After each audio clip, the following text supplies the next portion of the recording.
Assalamualaikum warahmatullahi wabarakatuh. Kami dari kelompok 9, mata kuliah Psikologi Industri Organisasi kelas A2 akan mempresentasikan hasil diskusi kami mengenai perbedaan individu dalam organisasi. Sebelumnya, kami akan memperkenalkan diri kami. Yang pertama ada Irdina Izanabila dengan 3 digit NIM terakhir 151, Alfia Rahmadia dengan 3 digit NIM terakhir 153, Alisa Dia dengan 3 digit NIM terakhir 174, Levina Afifah dengan 3 digit NIM terakhir 231, dan Ayunda Fatihah dengan 3 digit NIM terakhir 239. Oke, di sini saya bakal menjelaskan tentang individual differences. Yang pertama, apa itu pengertiannya? Yaitu perbedaan individu dalam menjelaskan dan menggambarkan sifat-sifat psikologis jangka panjang yang membedakan tiap individu. Di dalam individual differences, kecerdasan, kepribadian, dan nilai-nilai menjadi sangat penting. Oke, di sini keberagaman atau inklusi merupakan hal yang sangat penting bagi kesuksesan suatu organisasi. Keberagaman dalam organisasi meningkatkan kemampuan menghargai, menghormati individu, dan memanfaatkan perbedaan. Organisasi yang menghargai inklusi, keberagaman akan jauh memiliki pemahaman yang lebih baik terhadap pelanggan yang akan mereka hadapi nantinya. Organisasi itu juga dapat meningkatkan efektivitas dan sepenuhnya memanfaatkan sumber daya yang terdapat dalam tenaga kerja yang mereka punya. Oke, di sini terdapat faktor perbedaan dari individual differences. Yang pertama ada 2, yaitu dimensi primer dan dimensi sekunder. Dari dimensi primer itu sendiri terdapat ras, umur, gender, atribut fisik, orientasi seksual, dan juga ras. Sedangkan dari dimensi sekundernya terdapat pendidikan, kepercayaan, status pernikahan, pengalaman kerja, dan juga kesehatan. Oke, selanjutnya ada kelebihan dan kekurangan dari individual differences. Yang pertama, kelebihannya itu keberagaman perspektif, yang tentunya di sini dengan banyaknya kepala, banyaknya perbedaan, akan banyak ide yang muncul, meningkatkan produktivitas dan lingkungan kerja yang inklusif. Selanjutnya ada kekurangan, yaitu konflik dan miskomunikasi. Di sini dengan banyaknya ide yang muncul, maka akan banyak timbul potensi untuk terjadinya konflik, dan di sini terdapat kesulitan dalam koordinasi dan adanya stereotip. Dengan banyaknya perbedaan yang mereka punya, tentunya akan meningkatkan adanya potensi di mana terjadinya stereotyping. Yang kedua ada motivasi. Nah, apa sih motivasi itu? Motivasi itu adalah dorongan yang memberikan tujuan atau arah pada perilaku. Motivasi sendiri mempengaruhi 3 hal. Yang pertama ada intensity atau intensitas. Nah, jadi intensity ini adalah seberapa keras individu tersebut akan bekerja. Kemudian motivasi juga mempengaruhi direction atau arah perilaku individu tersebut. Apakah individu tersebut akan bergerak ke arah tujuannya atau sebaliknya. Kemudian yang ketiga ada persistence. Nah, persistence ini adalah konsistensi individu dalam melakukan atau mencapai tujuannya. Nah, kemudian setelah itu motivasi sendiri terbagi menjadi 2. Yang pertama ada intrinsic motivation, yaitu motivasi yang muncul dari dalam diri kita sendiri. Contohnya ketika kita bekerja sesuai dengan passion kita, sesuai dengan kemauan kita, maka motivasi yang kita miliki adalah motivasi intrinsik karena kita sendiri mencintai dan menyukai pekerjaan kita. Kemudian yang kedua ada motivasi extrinsic atau extrinsic motivation. Nah, motivasi extrinsic ini seringkali berkaitan dengan reward dan punishment. Contohnya, kalau misalnya reward itu seperti kita bekerja dengan mengharapkan gaji yang tinggi atau mungkin berharap dapat promosi, dapat naik jabatan. Nah, untuk punishment misalnya kita bekerja agar gaji kita itu tidak dipotong oleh bos gitu.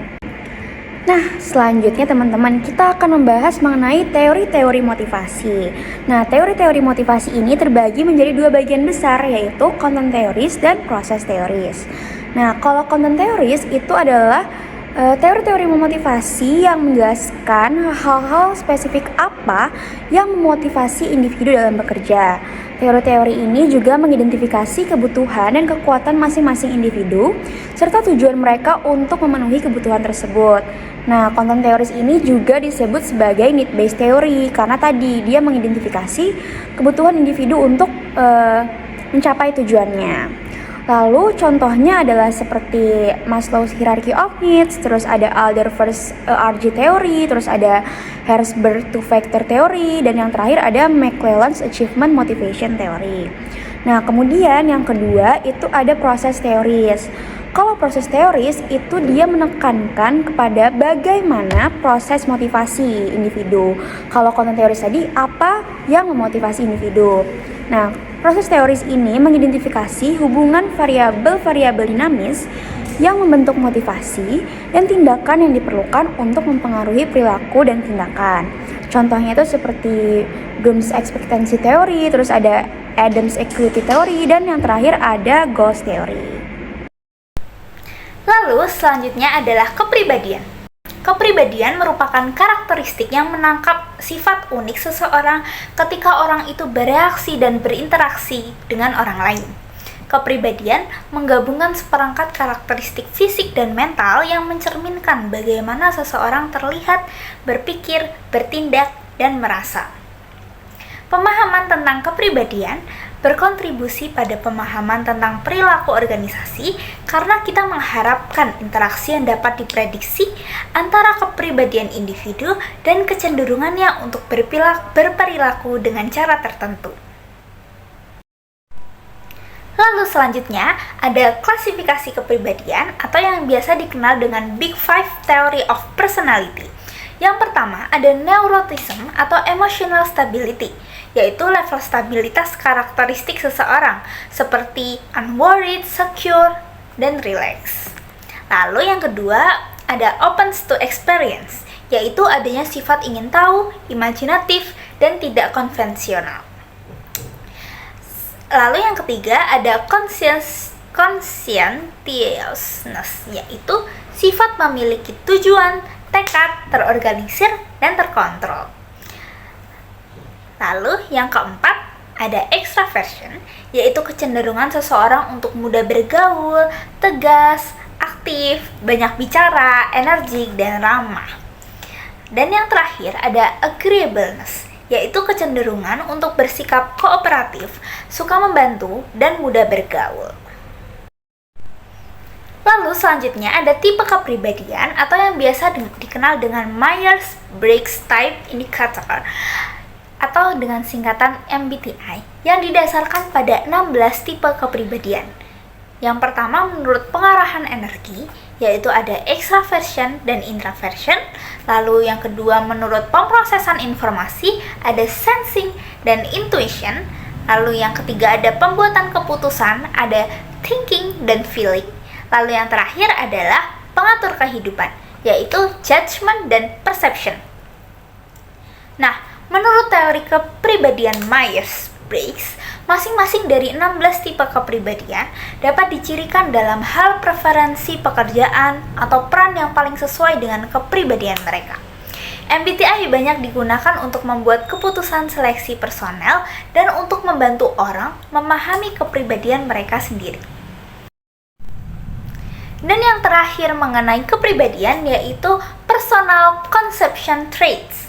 Ciri-ciri konsepsi pribadi mewakili cara individu cenderung berpikir tentang pengaturan sosial dan fisik mereka serta keyakinan utama dan orientasi pribadi mereka mengenai berbagai masalah.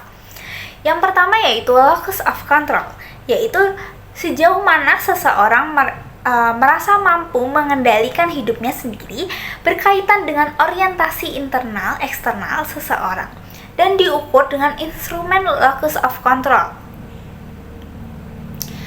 Lalu yang kedua adalah Machiavellianism, yaitu manipulasi sebagai sarana dasar untuk mendapatkan dan mengendalikan orang lain untuk keuntungan pribadi.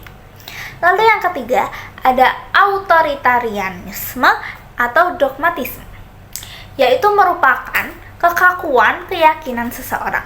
Seseorang yang tinggi dalam otoritarianismenya cenderung mematuhi secara kaku nilai-nilai konvensional dan mematuhi otoritas yang diakui.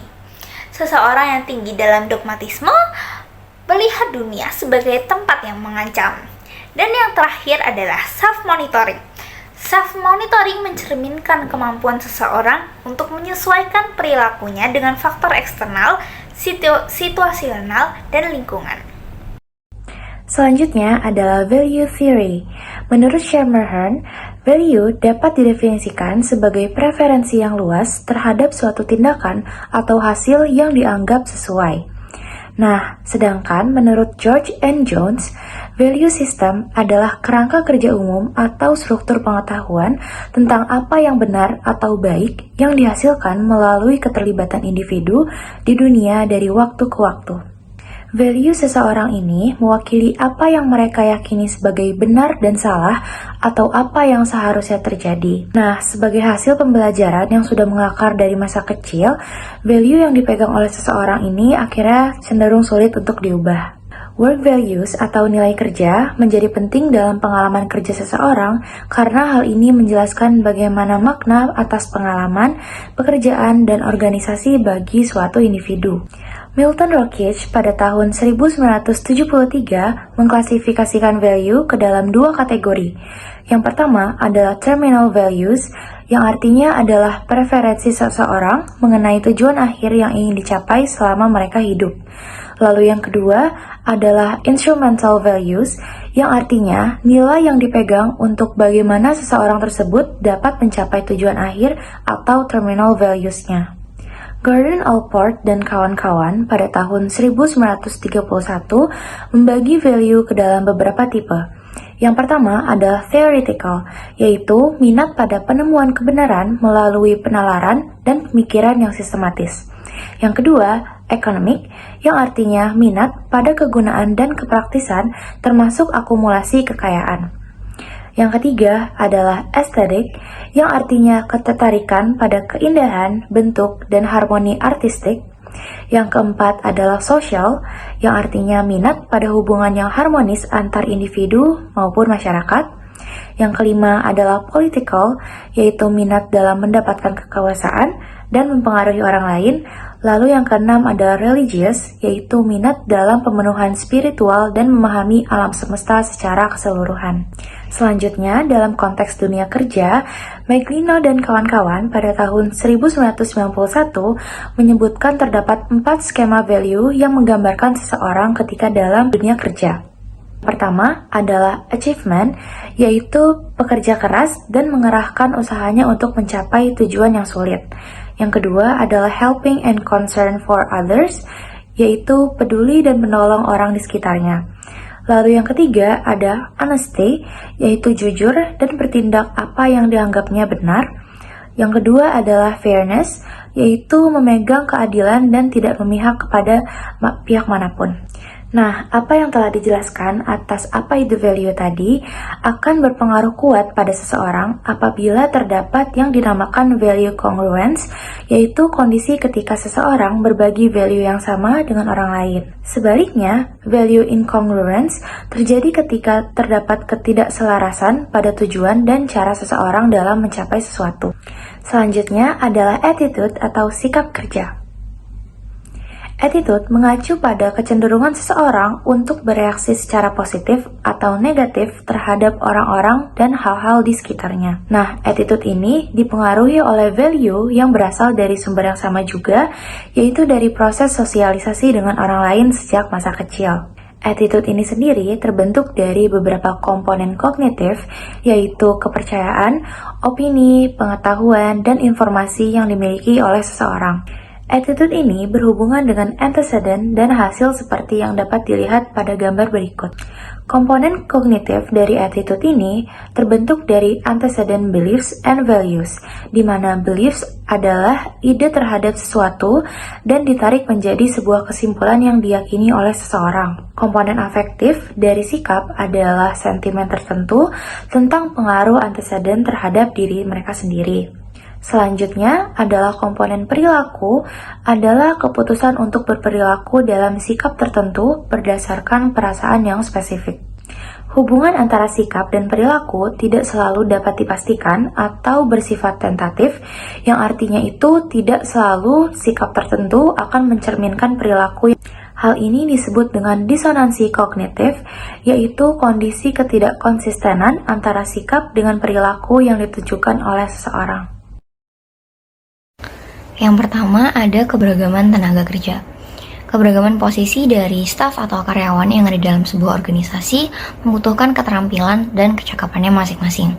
Sebagaimana yang kita tahu, saat ini syarat untuk masuk ke lapangan kerja atau mendaftar kerja sudah semakin sulit. Ada standar-standar yang dinaikkan dari tahun ke tahun, dan tingginya arus masuk tenaga kerja asing atau TKA akan meningkatkan potensi timbulnya konflik karena adanya situasi multinasional serta multikultural. Selain itu, tingginya arus masuk tenaga kerja asing juga semakin membuat persaingan dalam pencarian lapangan kerja ini semakin sulit pula gitu. Di sisi lain, keberagaman dalam lingkungan kerja akan memicu proses pertukaran ide yang cenderung variatif gitu, karena latar belakang yang berbeda-beda yang dimiliki oleh setiap individunya. Yang kedua adalah adaptasi pada perubahan teknologi. Adanya perubahan atau transisi menuju era yang terdigitalisasi dapat membentuk situasi yang tidak nyaman bagi sebagian individu maupun kelompok dalam organisasi. Menurut Rizal dan kawan-kawan, tahun 2023 terdapat 6 sumber penolakan atas perubahan, yaitu yang pertama, adanya inersia struktural atau penolakan yang terstruktur, di mana organisasi secara kolektif menolak tatanan atau struktur baru yang mengarah pada perubahan. Kemudian yang kedua, adanya fokus perubahan yang berdampak luas. Jadi perubahan dalam organisasi itu tidak hanya pada satu bagian saja, namun juga jika ada perubahan pada satu bagian lain akan mengikuti perubahan tersebut gitu. Jika manajemen mengubah proses kerja dengan teknologi baru tanpa mengubah tatanan organisasi, maka perubahan akan sulit berjalan dengan lancar. Kemudian yang ketiga adanya inersia kelompok kerja. Jadi walau individu mau mengubah perilakunya, jika norma kelompoknya dalam suatu organisasi tidak berusaha untuk berubah, maka ada potensi untuk menghalangi proses transisi dengan lancar. Kemudian yang keempat, adanya ancaman terhadap keahlian. Perubahan dalam pola organisasional bisa mengancam keahlian kelompok kerja tertentu. Kemudian yang kelima, adanya ancaman terhadap hubungan kekuasaan yang mapan. Adanya perubahan dan perkenalan terhadap sistem pengambilan keputusan yang partisipatif seringkali dipandang sebagai ancaman kewenangan bagi orang-orang yang memiliki posisi tinggi dalam organisasi tersebut. Kemudian yang terakhir, adanya ancaman terhadap alokasi sumber daya. Kelompok-kelompok dalam organisasi yang mengendalikan sumber daya dengan jumlah relatif besar seringkali melihat perubahan organisasi sebagai ancaman bagi mereka. Meski begitu, perubahan teknologi memiliki peluang bagi suatu organisasi untuk thrive, untuk maju gitu. Hal ini dapat dilakukan dengan yang pertama, memastikan bahwa pimpinan organisasi siap dengan perubahan yang ada dan yang akan datang. Kemudian yang kedua, terdapat sumber daya memadai untuk memberikan pelatihan gitu, misalnya untuk karyawan atau staf yang membutuh pelatihan terlebih dahulu. Kemudian yang ketiga, tidak membatasi kreativitas. Dan yang terakhir, memastikan bahwa organisasi mendukung penuh transisi terhadap perubahan teknologi. Kemudian yang terakhir adalah generational gap atau kesenjangan generasi.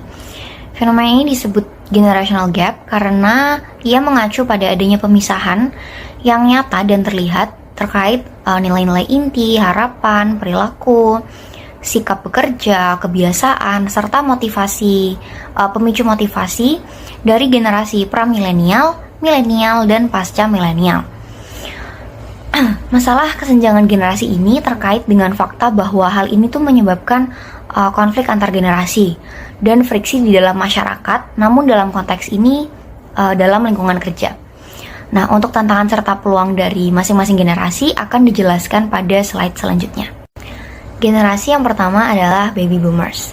Menurut Hamill, tahun 2005, baby boomers memiliki kriteria sebagai berikut. Secara etika bekerja dan value, mereka ini cenderung workaholic, namun efisien dan berfokus pada kualitas. Untuk berinteraksi, mereka senang berinteraksi dengan mengadakan meeting dan merupakan team player dan berkomunikasi secara langsung. Lalu untuk feedback, menurut Hamill, terkadang generasi ini kurang menerima feedback, namun mereka menerima reward berupa rekognisi seperti title, serta upah. Lalu, pesan yang memotivasi untuk generasi ini adalah Anda dibutuhkan atau you are needed dan Anda dihargai. Kemudian, yang terakhir adalah kehidupan personal dan pekerjaan, di mana di sini disebutkan bahwa generasi ini cenderung memiliki work life yang tidak balance gitu, karena seperti yang sudah dikatakan sebelumnya, mereka ini memiliki etika bekerja yang cenderung workaholic, sehingga cenderung memiliki potensi untuk lebih mementingkan pekerjaannya dibandingkan kehidupan personalnya. Generasi yang kedua adalah Generation X. Generation X ini memiliki etika bekerja dan value yang mengeliminasi tugas, dependen pada diri sendiri, membutuhkan struktur tertata dan bimbingan, namun terkadang merasa skeptis. Kemudian mereka memiliki gaya interaksi yang entrepreneur atau selayaknya pengusaha, dan lebih memilih untuk berkomunikasi dengan langsung dan segera.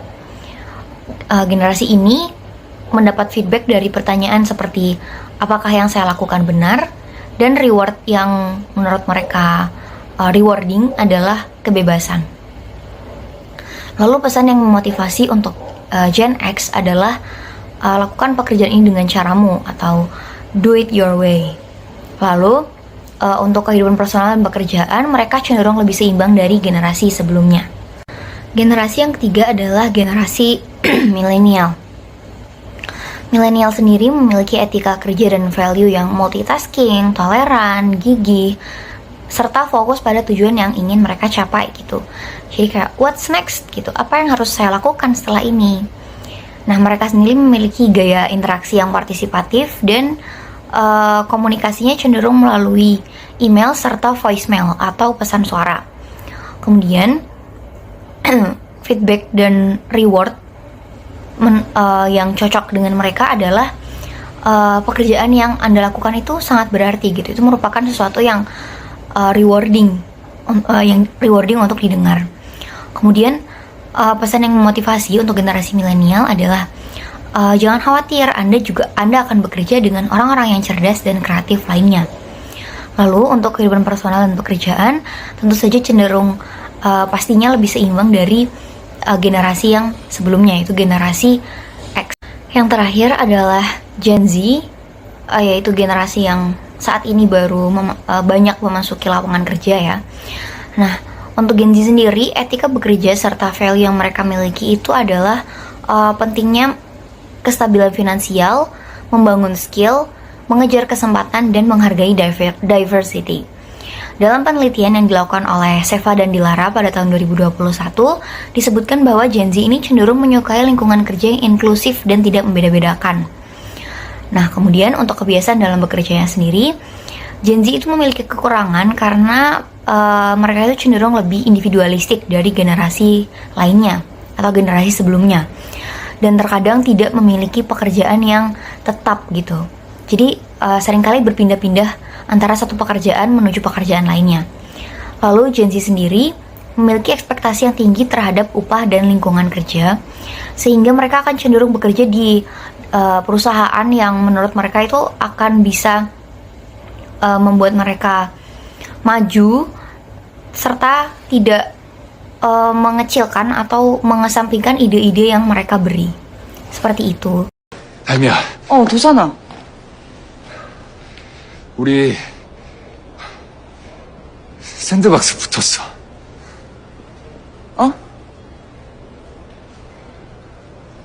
진짜야? 진짜로. 아니, 저기 봐봐. 저기 삼산택 보이지? 이래도 안 믿겨?